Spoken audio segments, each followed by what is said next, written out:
At present, I'm partway through reading a novel by Lionel Shriver called The Mandibles.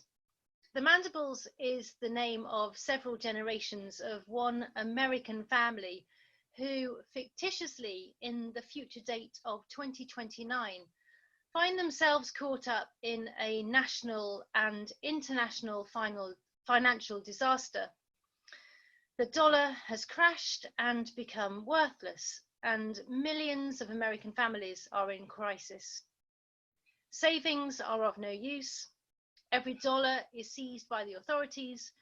Inheritance becomes non-existent, and no one is allowed to possess any cash. Banks are in meltdown. In the part of the book I've just reached, several generations of the Mandible family have just moved in to live with each other in one house, as they can't all pay their mortgage or afford to rent anymore. Such is the state of their unexpected lack of income and employment. Their first attempt at a family meal, all confined into one small dining area, is tense to say the least. Food is sparse, space in the house is limited, and what there is must all be shared. Even their electronic gadgets are failing them. I didn't plan to read this book right now, but the timing of this seems pertinent. We're at a time here of great and unexpected change, fairly suddenly coming upon us and creating new situations in our daily lives. It is such a blessing that, unlike the Mandibles, we're at least able to stay in touch with distant friends and family by phone or email or Skype. For one of our evening prayers just recently, the text was Psalm 61. Set me on the rock that is higher than I. Those words have always spoken very deeply to me, but that day last week, more poignantly than ever before.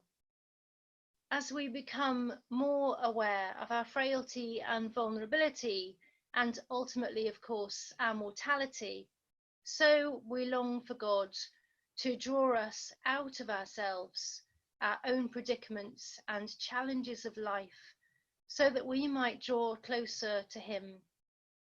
Our hearts are then freed up to become more Christ-like. God is indeed our refuge and a strong tower, a place where we can dwell safely under the cover of His wings, whatever we may have to face. Last week, I was also taking a funeral, and the text chosen by the family was Psalm 23. We explored God as our shepherd who tends and cares for us, His flock, in all kinds of situations.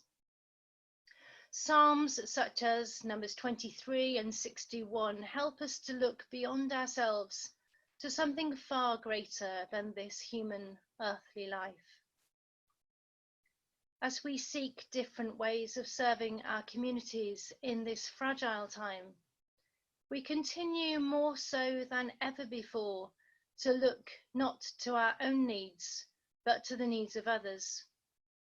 As the Mandible family discovered, sharing what we have with others in need is absolutely essential.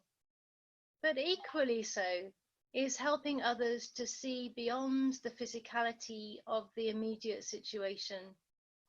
Whatever happens in this life, God, as the shepherd of our souls, will never ever fail us. We've been asked by our archbishops to place a lighted candle in our windows this evening, Mothering Sunday, as a sign of hope and as a sign of Christ's love for the world, which never diminishes. I invite you to join me in doing this all day, every day, until this season of uncertainty passes, and as a beacon of unending hope within our communities. Whatever happens to us in this time, the light of Christ can never be overcome and will never, ever be extinguished.